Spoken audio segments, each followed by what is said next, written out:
मंदिर के आईने में अनु ने देखा आर्यवर्धन को छुपते हुए और यहीं पर हुई अनु और आर्यवर्धन की फिर से मुलाकात।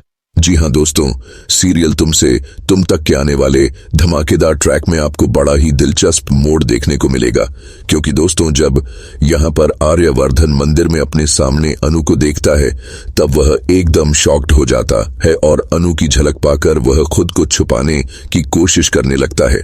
लेकिन दोस्तों आखिरकार अनु की तेज नजरें आर्यवर्धन के हाथों पर टिक जाएंगी और तभी उसे यह शक होने लगेगा कि यह तो वही कड़ा है जो कि आर्य सर पहनते हैं, जिसके बाद यहां पर अनु का दिल जोर जोर से धड़कने लगेगा और तभी वह आर्यवर्धन को ढूंढने की कोशिश करेगी।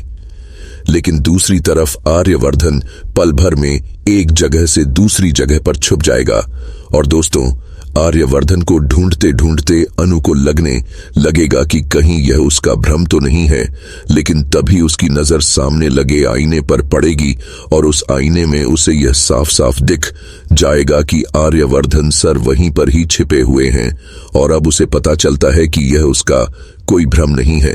जिसके बाद अनु के चेहरे पर एक हल्की सी मुस्कान होगी, क्योंकि उसे लगेगा कि आखिरकार माता रानी ने उसकी की प्रार्थना सुन ली है। फिर अब आने वाले ट्विस्ट में आप देखेंगे कि अनु यहां पर मन ही मन कहेगी कि आर्य सर आखिरकार आप भी मंदिर में आ गए और माता रानी ने हमें फिर से मिला ही दिया। लेकिन इसके बावजूद भी आप माता रानी का इशारा क्यों नहीं समझ रहे? और दोस्तों सीरियल की कहानी में एक बड़ा ट्विस्ट तो अब आएगा, क्योंकि अनु यहां पर आर्यवर्धन को छेड़ने और उसे परखने के लिए छुपने का नाटक करेगी। दूसरी तरफ जब आर्यवर्धन पीछे मुड़कर अनु को देखने की कोशिश करेगा तब अनु वहां पर नहीं होगी और फिर जैसे ही वह दूसरी साइड गर्दन घुमाता है तो वह एकदम शॉक्ड हो जाएगा, क्योंकि दोस्तों अब उसके सामने अनु खड़ी होगी और फिर अनु बड़ी ही मासूमियत से उसे प्रसाद थमाते हुए कहेगी कि सर आप चाहे कितनी भी कोशिश कर लीजिए लेकिन मुझसे छुप नहीं सकते, और वो देखिए उस आईने में आप मुझे साफ साफ दिख रहे थे। फिर अब इसके बाद सीरियल की कहानी में एक दिलचस्प मोड़ आएगा। यहां पर अनु अपनी आत्मविश्वास भरी मुस्कान के साथ आर्यवर्धन से पूछेगी कि अब तो बता दीजिए सर कि आपका दिल क्या कहता है, क्योंकि अब तो माता रानी ने भी साबित कर दिया कि हम दोनों एक दूसरे के लिए ही बने हैं। तभी तो 24 घंटे पूरे होने से पहले हमें अपने आमने सामने लाकर खड़ा कर दिया। यदि ऐसी बात ना होती तो इस तरह एक ही जगह और इस मंदिर में मिलने का क्या ताल्लुक था?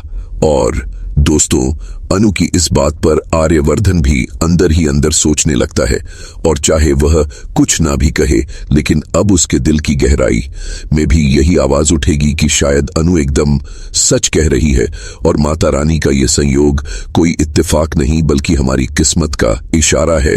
और शायद माता रानी भी यही चाहती है कि आपस में चाहने वाले दिल रिश्तों में बदल जाए और मैं और अनु एक हो जाए। तो अब यह देखना काफी ज्यादा दिलचस्प होगा कि आर्यवर्धन क्या फैसला लेता है और क्या वो अपने दिल की बात मानकर अनु के सामने अपने प्यार का इजहार करेगा या फिर आर्यवर्धन अपने जज्बातों को दबाकर अनु से दूरी बनाने की कोशिश करेगा।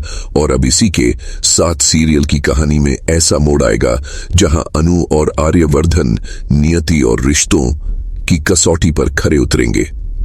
तो दोस्तों क्या आप भी यही चाहते हैं कि आर्यवर्धन को अनु के सामने अपने दिल की बात रख देनी चाहिए और सीरियल की कहानी को आगे बढ़ाना चाहिए? यदि हां तो कमेंट में यस लिखें और यदि नहीं तो कमेंट में नो लिखें। और इसी तरह सीरियल की लेटेस्ट अपडेट सबसे पहले देखने के लिए वीडियो के नीचे सब्सक्राइब का बटन दिखाई दे रहा होगा, उसे दबा दीजिए। जी हां, सब्सक्राइब बटन दबाने पर कोई पैसा नहीं लगता यार। तो अब हम मिलते हैं किसी नई वीडियो में नए ट्विस्ट के साथ। तब तक के लिए टेक केयर।